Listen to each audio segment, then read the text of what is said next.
اگر ہاتھ سے قرآن مجید گر جائے تو اس کا کفارہ کیا ہوگا؟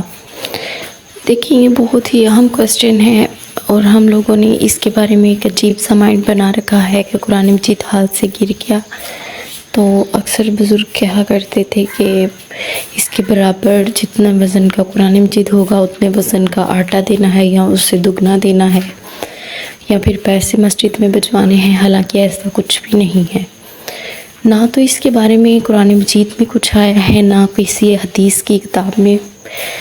دیکھیں، کوئی بھی مسلمان جان بوجھ کر قرآن مجید نہیں گرائے گا۔ قرآن مجید کا جتنا ادب ہم لوگ کرتے ہیں، ہم کبھی بھی نہیں یہ چاہیں گے کہ ہم سے جان بوجھ کے یا جانے انجانے میں بھی قرآن مجید نیچے گرے۔ تو اگر کسی سے جانے انجانے میں قرآن مجید گر بھی گیا ہے تو وہ اللہ کے حضور توبہ کرے، اس کا کوئی کفارہ نہیں ہے، اور کوئی آٹا دانے وغیرہ دینے کی آپ کو ضرورت نہیں۔ دیکھیں، یہ جو ہم لوگوں نے فتوے پاس ہی نکالے ہوئے ہیں کہ فلاں گناہ ہو گیا ہے تو آپ کو اتنے پیسے دینے ہوں گے، فلاں گناہ ہو گیا ہے تو آپ کے لیے اس کے لیے آپ کو گندم دینا ہوگی یا آٹا دینا ہوگا یا چاول دینے ہوں گے، ایسا کچھ بھی نہیں ہے۔ یہ جہاں تک ان فتووں کی بات ہے، یہ فتوے بھی میرے خیال میں ان لوگوں نے نکالے ہیں، یہ کفارے بھی ان لوگوں نے نکالے ہیں جو کسی نہ کسی حد تک لینے کی طرف جن کا ہے۔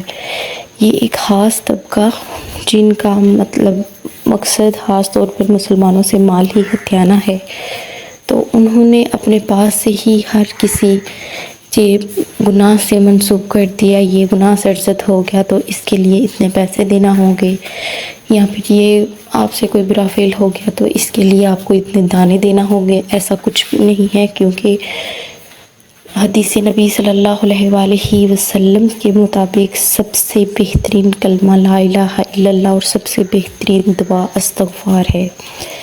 اگر آپ سے کوئی گناہ سرزد ہو جاتا ہے، کوئی بھول چوک ہو جاتی ہے، تو بہتر ہے کہ آپ استغفار کو لازم پکڑیں، استغفار کا ذکر زیادہ سے زیادہ کریں۔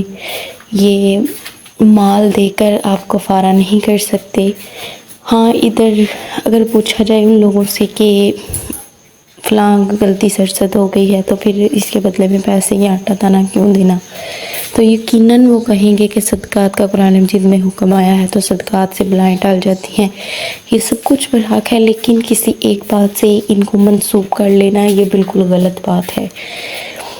آپ نے اگر قرآن مجید گر گیا ہے، اللہ کے حضور توبہ کرنی ہے، بے ادبی سے قرآن مجید کی سے بچیں۔